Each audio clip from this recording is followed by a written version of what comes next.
Good morning from Glasgow and good evening from Port Vila. I'm Dr. Lisa McDonald from the Glasgow School of Art, and it's my great pleasure to chair this session, Indigenous Knowledge and Inclusive Ocean Governance, a case study from Vanuatu. The session stems from a UKRI One Ocean Hub Deep Fund project that researched Indigenous knowledge of the ocean, particular to Erromango, a southern island of the Vanuatu archipelago. Our speakers today are Professor Stuart Jeffrey from the Glasgow School of Art, who will provide an overview of One Ocean Hub and the Deep Fund. Anna Naupa, Secretary of the Erromango Cultural Association, will speak about the organisation's research that has resulted in the newly published illustrated children's book, Netai and Namou Toc, Stories of Mother Ocean. Robson Tagona from the National University of Vanuatu will discuss the relationship between Indigenous knowledge and scientific research. And the Honourable Ralph Regenvanu, Minister of Climate Change for the Government of the Republic of Vanuatu, will speak about the impact of traditional knowledge on national policies and strategies of adaptation. For those of you joining us in Egypt, we will have time at the end of the session for questions. And for those of you joining us via the live stream, please do use the Q&A function to post your questions. Without further ado, I'll now pass over to Professor Jeffrey. Stuart, the floor is yours. Thank you very much indeed, Lisa. First of all, I'd like to say what an honour it is to be here speaking with directly with Anna and with Robson and also the Honourable Minister. And I'd also just like to express my thanks to SPREP at the Moana Pacific Pavilion for organising and coordinating these events. My role here is just to give a very little and brief background context to the project that Anna and Ralph are going to discuss. It comes under the auspices of One Ocean Hub. And One Ocean Hub is a 5-year research project based at the University of Strathclyde. It's funded by UK Research and Innovation, and it's primarily looking at ocean governance.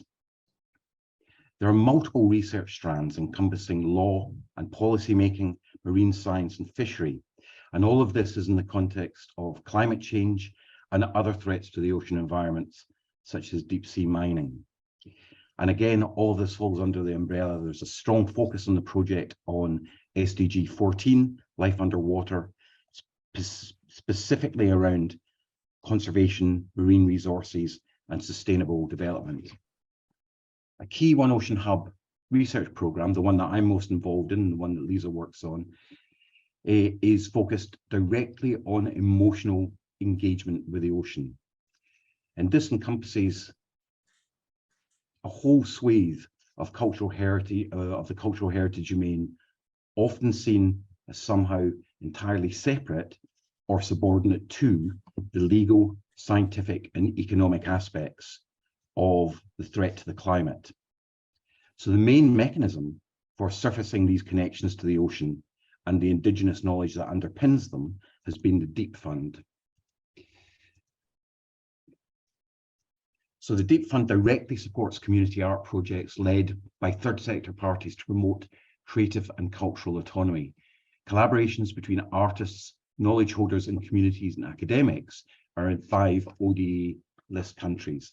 So on the point there about collaboration between artists and knowledge holders, I'd just like to reflect very briefly on a statement made by Patrick Kabanda in his book, The Cultural or the Creative Wealth of Nations. And in that book, he states that even though we have facts about climate change, the climate debate, or perhaps climate confusion, is far from over. Climate action therefore requires changing mindsets and pursuing systematic, multidimensional approaches to policy. He then goes on to say that artistic endeavours communicate in ways that policy speeches may fail to deliver. But I think from the perspective of the Deep Fund, it's not just about communication, it's about the process of engaging with the communities and engaging through arts-based research to capture that indigenous knowledge. So the Deep Fund methodology challenges traditional modes where we're investigating community relations or values and priorities are traditionally defined by academics and practitioners. Instead, in the Deep Fund, what we try to do is work with artists and communities to support them in the co-design of creative content from which the expression of their values, priorities, and relationships emerge. So here's just a very few examples. We've got about 9 projects running in Ghana, South Africa, and countries in the Pacific. At the top left there, we have the work of Erica Kerry, Cocooned in Harmony. Fantastic work around capturing the traditional songs of the small-scale artisanal fishers in the Cape Coast. We've been working with artists in the Solomon Islands, Papua New Guinea, and Vanuatu on a sequence of rather beautiful murals, and that's been with Lloyd Newton, Pax Takupa, and Alvaro Kiki.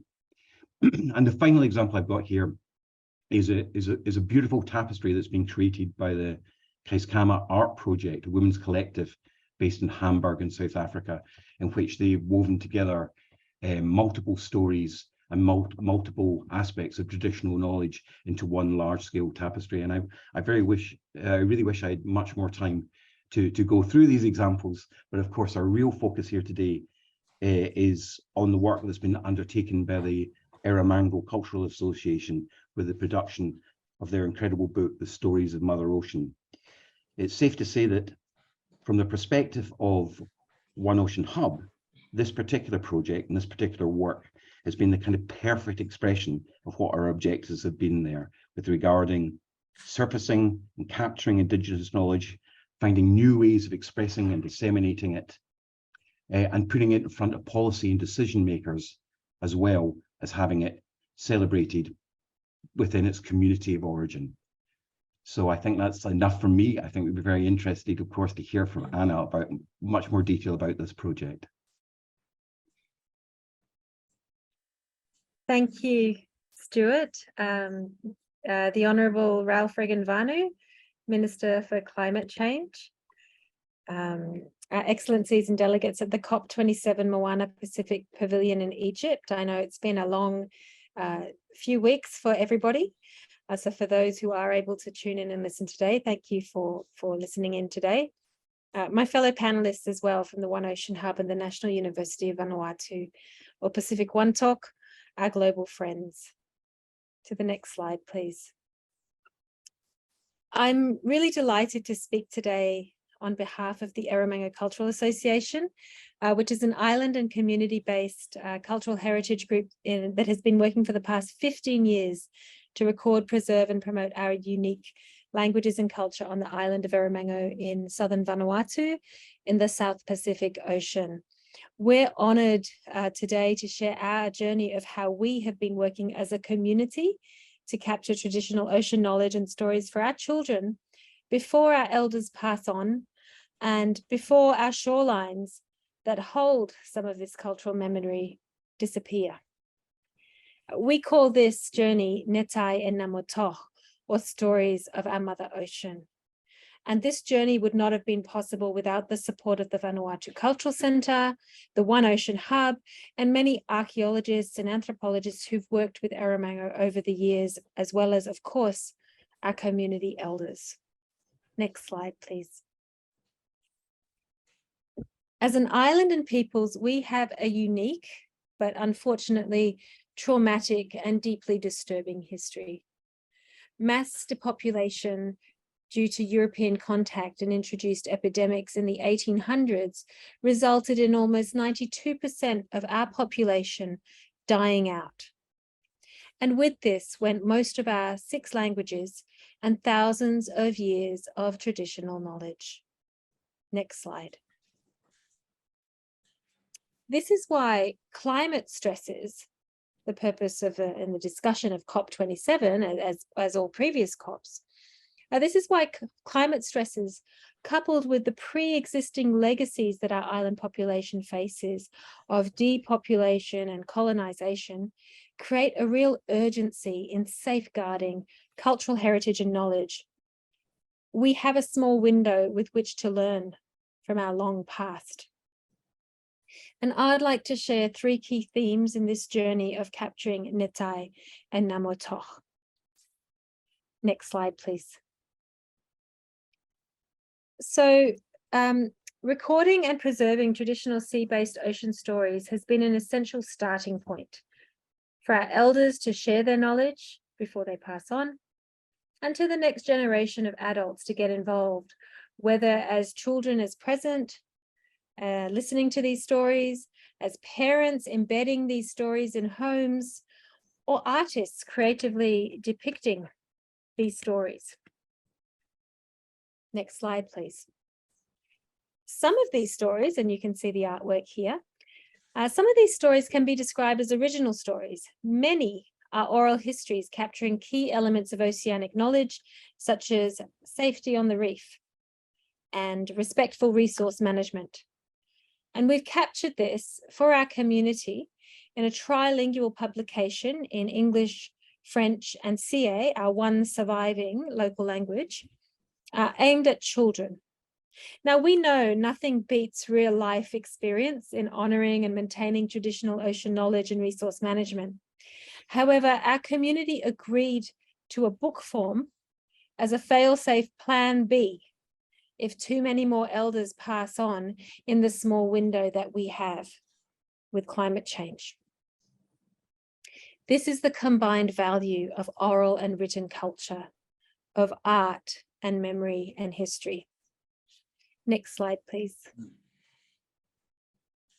Celebrating Erromango's unique coastal heritage, both historical and sacred, was a clear theme in our journey, and it highlighted the links between our Indigenous knowledge and the existential threat of climate change. Next slide, please.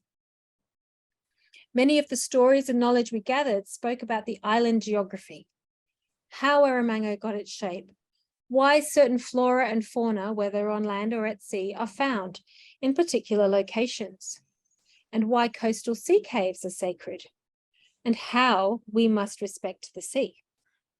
Next slide.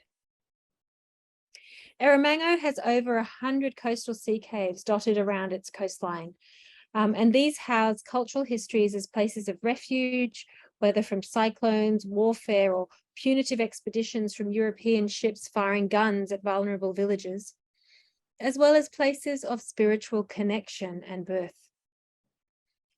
The coastal landscape also etches our cultural story of generations past and knowledge learnt, whether this is through food preservation techniques, as you can see in the bottom picture here, or through cultural milestones, or through marking cultural milestones, as the top pictures show.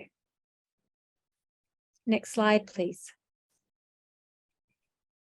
When we add climate change to this picture for us in the Pacific, sea level rise and storm surge affect this coastal heritage, and in some cases, many cases, obliterates whole generations of knowledge, memory, and experience, the essence of a people's.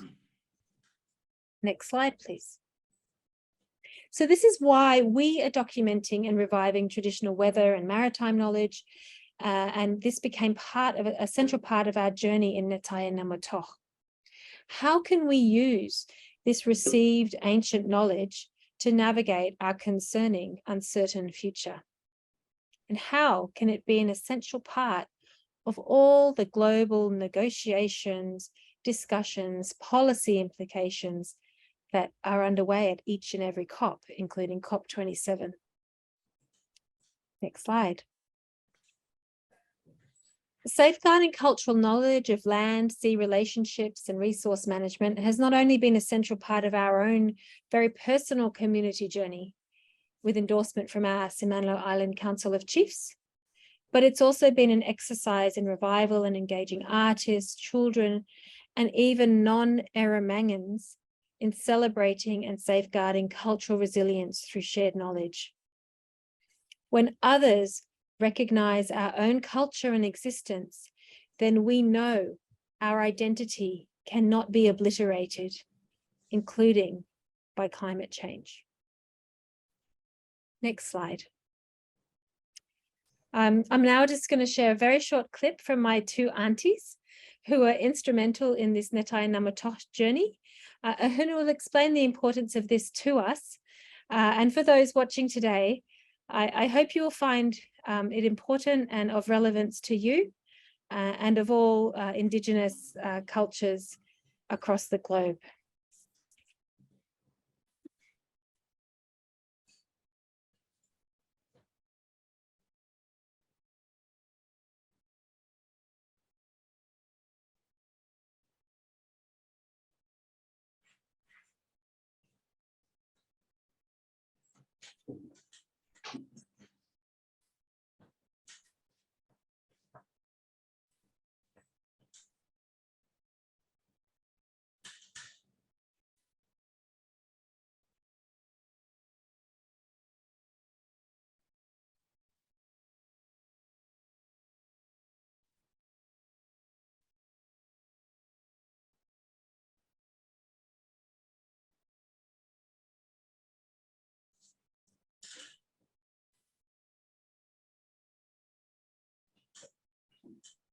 And it is the fourth biggest island in Vanuatu, and it has a population less than around about 3,000. It is very isolated. The villages are very isolated from each other. No roads, no tar roads. Traveling across to the other villages mostly are done by outboard motorboats. Erromango has 7 languages. But nowadays, the people has forgotten. And we only use one, which is, we call it share. When you hear Erromango, what do you imagine? I imagine the ocean. I imagine the forest. I imagine culture and tradition. I imagine the big island with the snow infrastructure around the island.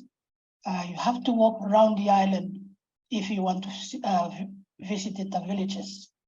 The next question, why do we need to keep our tradition stories alive? We need to keep the traditional stories alive for our future generation, to follow what we've been heard before from our ancestors, like our fathers or mothers. Erromango came up from the ocean. The island itself was built from the ocean. Through the ocean, we live, we play, we travel. It is our being, it is our life on Erromango. There's some stories that we may not have be able to retrieve from the storybooks here. The stories that are in this book will help others, the elderly on the island, to tell more stories to our children. The next question, explain purpose of books for oral storytelling.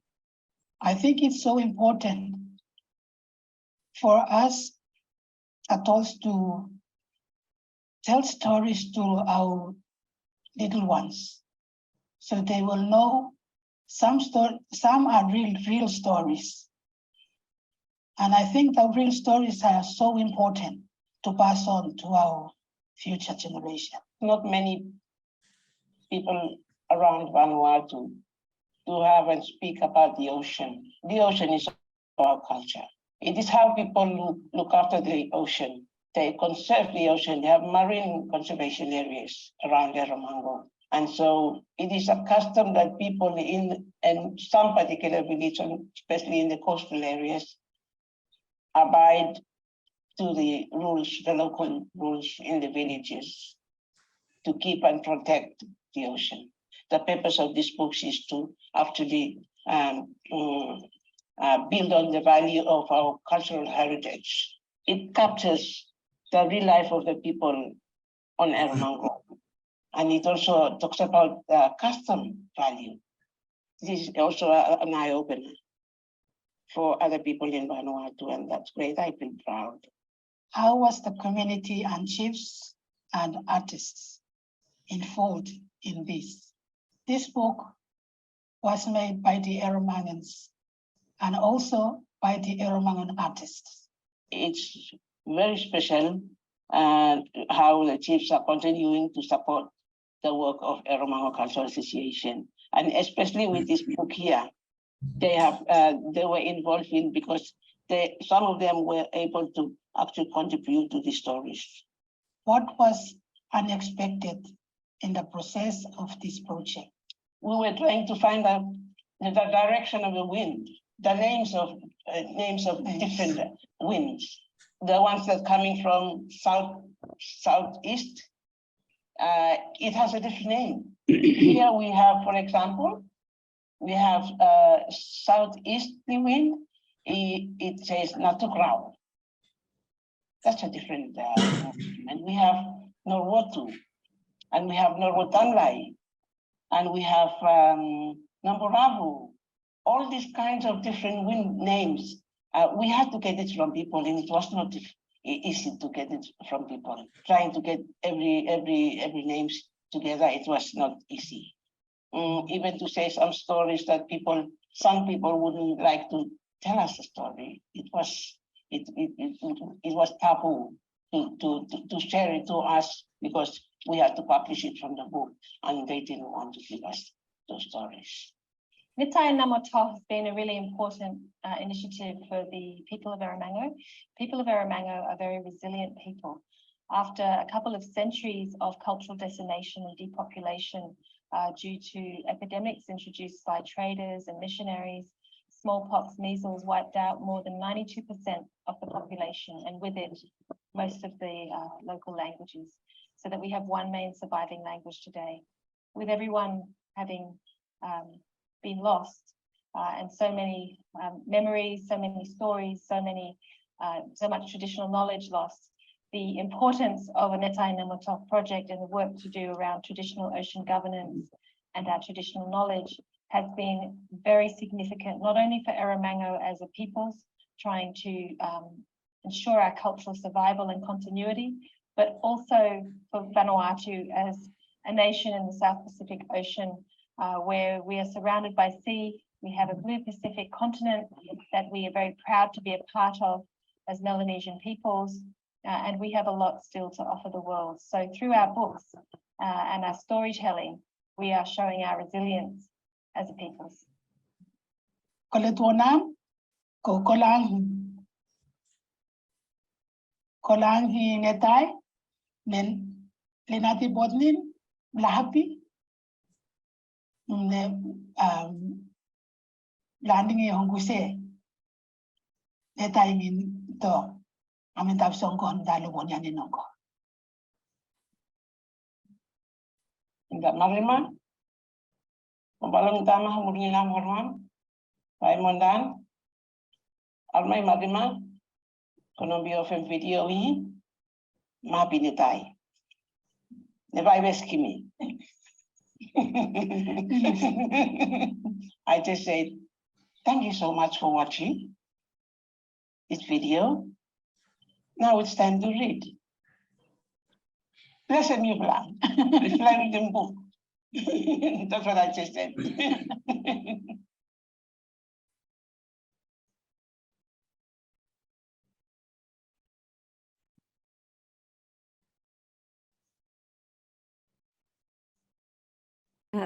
Thank you so much and for your time. And now over to Robson Tigona from the National University of Vanuatu.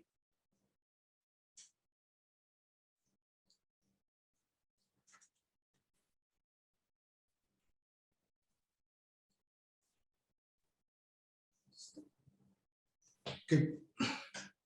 Good evening, everyone. Good evening, Honorable African Fanu and the colleague panelists. I will be talking on the traditional knowledge of weather and climate, as well as science in Vanuatu and in the Southwest Pacific in general. Next slide.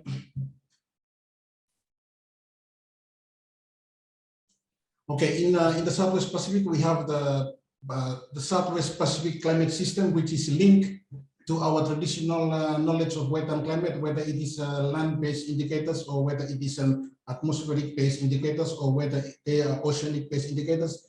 They are all linked to the Southwest Pacific climate system. So for the Southwest Pacific Climate System, we have the SPC SAID, we have the ITC SAID, we have the One and then we have the subtropical high pressure system. So these are the climate drivers that are linked to our traditional indicators of weather and climate in Vanuatu or the Southwest Pacific. Next slide. Now, in the Pacific Island countries, there was some works that has been done to create a database for traditional indicators of weather and climate, and there were some issues with the intellectual property rights, and then there were some challenges to try and monitor and document the traditional indicators of weather and climate in a time series to be consistent with the climate variable. Because if we have a time series for the traditional indicators of weather and climate, and then it will be consistent with the climate variable, and then we can do some comparisons. So these are the main challenge for the Southwest Pacific as well as Vanuatu. And then our seasonal calendar in Vanuatu or the South Pacific is linked to the climate system in the South Pacific. Next slide. Now, our season, like I've already mentioned, our seasonal calendar in the South Pacific is linked to the climate system. And the climate system is linked to our livelihood, which is ocean security, food security, environmental security and environmental services, nutritional security, or whatever security we have in Vanuatu or the Southwest Pacific. It is linked to the climate system, which determine our seasonal calendar, which is linked to our traditional indicators of weather and climate. Next slide. Now, according to the latest AR6 report, it says that with confidence the temperatures will continue to increase. We'll have heavy precipitation. We'll have agricultural drought as well as ecological drought, increased frequencies of tropical cyclone. The wet season will become wetter. The dry season will become drier, and then it will create changes in the climate system. Next slide. Okay, if we continue to have global warming, and then it is predicted that the South Pacific Convection Zone, which is the main driver of the climate in the South Pacific, will be shifting towards the northeast directions. So when it will shift towards the northeast direction, and then it might create some changes to our traditional knowledge of weather and climate that we already have in Vanuatu as well as other Pacific Island countries. So wherever there will be a shift in the climate system due to global warming, it will distort our traditional knowledge that we have. So it is very important that we document them, we record them and preserve them, and then see how it is linked to the global warming as well as the change of the climate drivers of the Southwest Pacific. Next slide. Yes, for example, here you can see there's a graph for rainfall for East Solomon Islands, and that's latter, and then there's a graph for solar. So you will see the rainfall is almost consistent throughout the year. So what will happen if the climate system shifts towards the northeast directions? And then it will distort the rainfall pattern, and then it will create some distortion to our traditional indicators of weather and climate that we have in the South Pacific. So it is a challenge to record that, because there's a rapid loss of traditional knowledge that we have in Vanuatu as well as Pacific Island country. And then it is very important to see how our traditional knowledge of indicators of weather and climate is linked to the general global warming as well as changing in the climate system.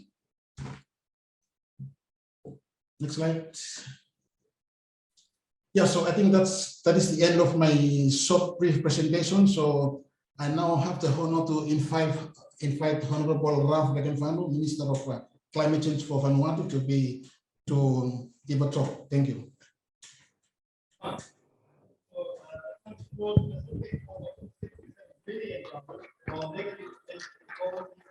Thank you. Good morning, everyone, again. When we put together this panel for COP, I was not the Minister of Climate Change, and I was supposed to be on Zoom as well. But as fate worked out, I became the minister, and here I am, so I'm the only panelist in person. I would like to acknowledge the people who have spoken before me, I think you've heard everything you need to know about traditional knowledge, the importance of traditional knowledge in responding to climate change, in management of resources. I just want to say that in Vanuatu and in the Pacific Ocean in general, the Pacific Island states, we have some of the largest areas of the world which are still held under customary management regimes, managed by customary rules, by indigenous peoples. Some of the largest areas in the world, if you count land areas and sea areas. And so the most important factor in determining resource management in the Pacific is our communities and our customary rules and how we implement them. And our customary rules for resource management, what we like to call traditional resource management, traditional marine tenure, traditional land tenure, are based very much on traditional knowledge that has been passed down by generations. So this traditional knowledge has been built up from thousands of years of living in the environment, observing the environment, knowing intimately the weather patterns, knowing intimately the patterns of vegetation, the movements of animals and species. And for any future response and management of our environment in response to climate change, traditional knowledge will continue to play a key part. There's no way we can discount it because it is the main way in which we respond to climate change and respond to changes in our environment and continue to be able to adapt our management of those resources to suit the changing times. And in Vanuatu, we have our guiding policy statement or vision for the country is called the National Sustainable Development Plan. And that recognizes the important role of traditional knowledge in future management of the environment and society. In Vanuatu, we have coined the term traditional economy, which talks about the way in which people continue to live on clan-based land, in extended family groups, on their own land, on their ancestral land, continue to use kinship relations to determine social order and work, have traditional authorities that still have a lot of weight in terms of decision-making and law and order in communities, continue to use indigenous languages. And this traditional economy, what we call custom economy, is so much bigger than the state GDP economy. It's so much bigger, and it is the thing that operates and allows people to continue to sustain themselves. If we were to depend on money in Vanuatu to sustain ourselves, we'd all be dead. 90% of needs of 75% of the population live in rural areas continues to come from the resources around us. The issue we face now is the breakdown in traditional knowledge transmission systems. And this project we've been hearing about, the book that we've seen displayed by some of the speakers, is an attempt by the Erromango Cultural Association, a group of artists, a group of concerned citizens, to ensure that that traditional knowledge is recorded and transmitted in a way that is friendly and accessible, especially to young people, to children. You can see it's like a illustrated children's storybook, but it also contains important information. You saw the chart about wind directions and the names of the wind directions associated with the seasons. These are all things that tie into the traditional calendar. And the Ministry of Education in Vanuatu has made a policy decision that our traditional calendar will be the basis of vernacular literacy acquisition in preschool into year 1, year 2, because the whole community life revolves around that traditional calendar, which when do you plant the yams is the same time that the fish are breeding, so there's taboo on the fish. And so it's a very effective system that's worked for generations. The issue now is how do we continue to allow it to work in the context of today's world where Western education, we have all the attractions of smartphones and so on. And this is something that can not only be addressed by groups such as Erromango Cultural Association, artists who are doing a fantastic job. And I must say, coming from, as the MP of Port Vila, we see all around the city of Port Vila, some of the main actions regarding environmental preservation and conservation are coming from artist groups. We have groups like Toti Lagoon, is a group based at Erromango Bridge, which is trying to regenerate the environment around one of the most damaged environments in Vanuatu, which is the environment of Erromango Lagoon, trying to regrow mangroves, educate people, do taboos on the use of fish in association with the local chiefs. We have groups like Saltwater Sister, basically surfers and artists based at Pango, have been pushing for greater environmental preservation of the environment by people in that area. We also have Green Wave Vanuatu, which were instrumental in pushing the plastic ban that came into Vanuatu in 2018, 2019, where we banned a lot of single-use plastics. So artists are at the forefront. And here we see artists trying to validate the important cultural knowledge that will be crucial for maintenance of proper resource management in our country into the future. The basis of proper resource management has to be traditional knowledge, because that's how the majority of the people live. And the education system has to play a part. I personally think that the government is not doing enough to valorize traditional knowledge in everything it does, whether it's Department of Environment, Department of Education, Department of Health. There's a lot of work to be done for government departments to step up their work in recognizing and using and valorizing traditional knowledge as a basis for sustainable resource use into the future for our country. I just want to finish by saying we are now at the point where, as Robson Tikona said in his presentation, climatic changes are changing the application of traditional knowledge to environments where people live, because you can see he talked about the southwest convection current moving, and therefore it will change the weather patterns in certain areas. But one thing that we know for certain about Pacific peoples is that we have always been changing in adaptation to the climate. We're resilient. We know how to make those changes. For thousands of years, we've lived in the Pacific. We've seen natural hazards. We've seen huge disasters, and we've always managed to adapt and be resilient. And I have no doubt that we will continue to do that as climate change comes. The issue for the Pacific Islands is that we now have states, we now have governments with a duty to provide national services such as education, health, infrastructure, roads. And that's where we find a gap between our capacity to respond as a state and the reality we're living in. And that's why we're here talking about issues like climate finance. We're talking about loss and damage, because we have to, as a modern state in the modern world, help our people who are already resilient and can adapt, but they need access to these services that we now are expected to provide as a nation state in the new international world order. So I think I'll stop there. Thank you very much for all my co-panelists and for all of you who are here. It's a great turnout. And I think we will all be ready to answer questions if there are any. Thank you. Thank you so much, Minister Regan Vanu, and to all our other speakers. We do have some questions that are coming in online. I'm not able to see if there's anyone there in person that might have a question, so I can see Ralph. Yes, Lisa, there's a question up the back. Okay, shall we start with that?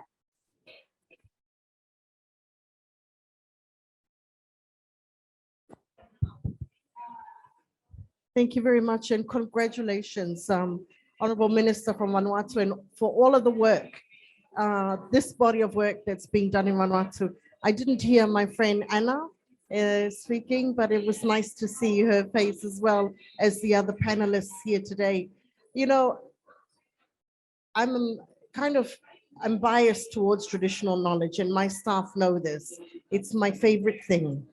So when I hear a minister talk about it so eloquently and asking all the right questions, it makes my heart sing. You know, you asked the question, Minister, you know, how do we keep this momentum, like move the knowledge into the future so that we keep practicing that? That's what I understood. And in other smaller countries than Vanuatu, such as Niue, they had no choice but to be innovative about collecting the knowledge. And so the group that was active was the Girls Brigade. It got the church involved and the Women's Council. And the youth, their job was to collect the knowledge. So I wonder, and in doing that, they're learning as well, and they're appreciating those practices. I wonder if that's something that could be considered as a pilot in the schools or in one school. But I think Vanuatu is one of the countries in the Pacific that has a very active NGO and youth community and you know, even the artist group and activism. So congratulations. And we have Salissa here, who is one of your own, who's key to that work and could help look for some support to do that. But I thank you very much, and I've enjoyed listening to the presentations here. Thank you, Minister. But I would also like to hear if you had any views about how you plan to move that body of knowledge forward from our generation to the next generation.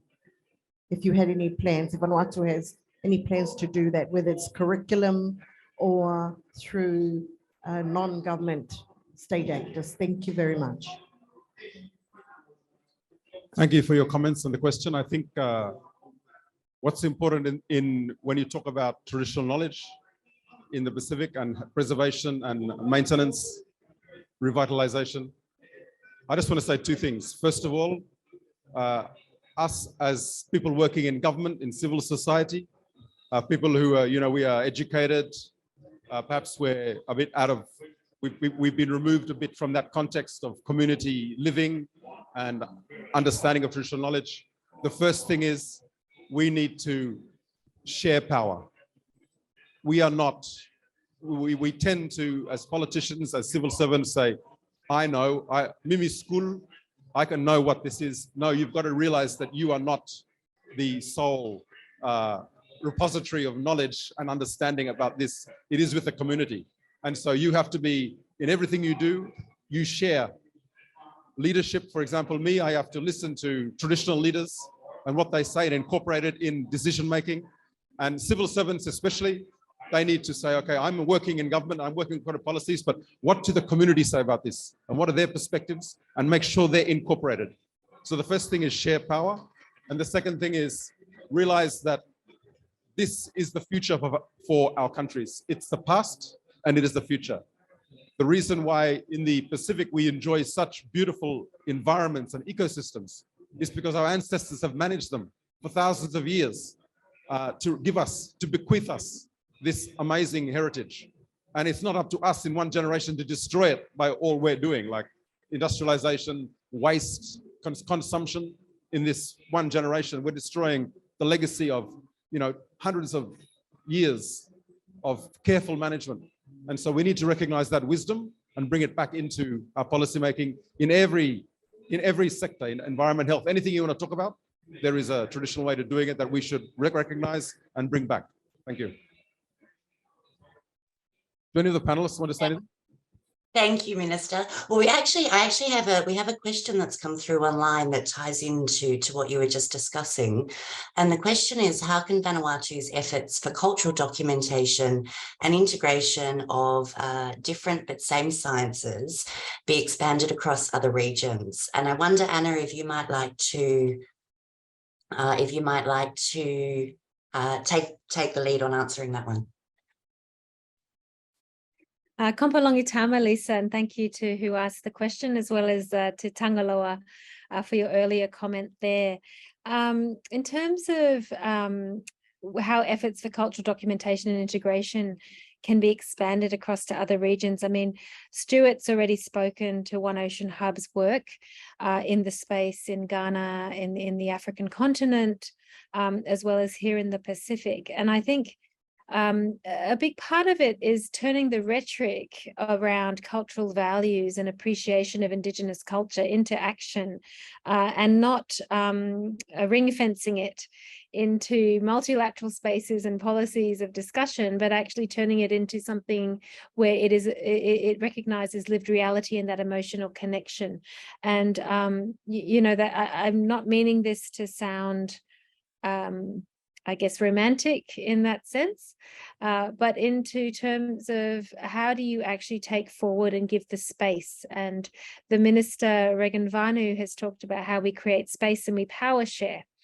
And we recognise that there are roles and responsibilities that governments and the state can take on, and there are roles that civil society organisations, communities can also take on. And I think the Pacific has really been showing this strength across decades in how we take this forward. And maybe that's a feature of size in terms of population, but it's also a feature, I believe, in terms of practical reality and in terms of humanity. And so I think that in terms of integrating science into this work, it's, we've got to ask ourselves, well, what kind of science? Is it Western science that we're trying to integrate? And these are laden with value judgments, aren't they? Versus Indigenous science. And it's not even perhaps a versus conversation, but it's an and conversation. So Indigenous knowledge and science and Western science. And I think Robson has spoken to this as well. So I believe that there's a lot more that can be done. It's around creating space, sharing that power, but also applying resources to it and not ring fencing around processes that perhaps do not create those spaces. Thank you. Thank you, Anna. I can see that we are almost out of time, so that we have quite a few questions, but one I think that to wrap up on, because it's quite pertinent, and Minister, if you might like to answer this. How does culture and emotional learning support the case for climate justice to ICJ on the 14th of December this year?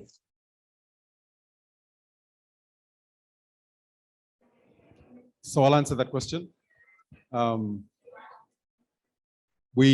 That date you see there is not set.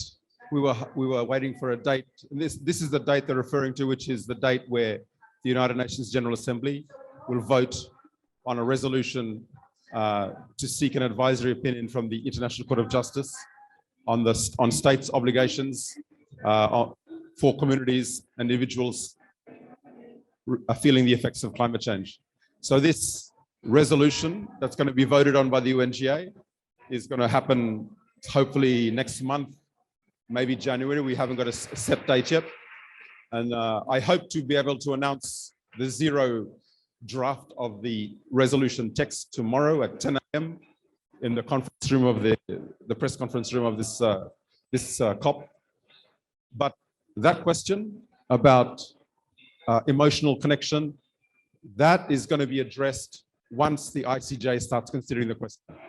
Once the ICJ has been referred this question, then there will be up to 2 years of people making submissions, states, individuals, civil society groups, especially young people, we hope. And that is where we need witness statements as to that emotional connection. And we will be, the next stage of the ICJ campaign is the most intense. Once the vote happens and we refer it, then it's submissions before the court on why is that cultural emotional connection so important? Why is climate change affecting that or limiting those rights? What are the obligations of states who've signed the Paris Agreement to implement their commitments? What are the obligations of states when it comes to Human Rights Convention, which talk about right to education, right to culture, right to live a proper life? What are the obligations of states as regards the Convention on the Rights of the Child? These are all questions this court is being asked to consider, and we will very much depend on submissions from young people, Indigenous peoples, community groups, civil societies, states, to assist the court in coming up with its final advisory opinion, which we hope will be able to be provided within a 2-year time frame, so that it can assist us at places like COP to have more legal clarity on what states are expected to do when they commit to these conventions, especially Paris. Thank you. Thank you, Minister. I'm afraid that we are at time and are going to have to close the session. But I would very much like to thank our speakers today. So the Honourable Minister Regan Vanu, who is there with you in person, Robson Tagona, Anna Nalpa and Stuart Jeffrey. I would also like to send a huge thank you and congratulations to the team from the Secretariat of the Pacific Regional Environment Program for their amazing work in managing the pavilion. Thank you from all of us, and take care.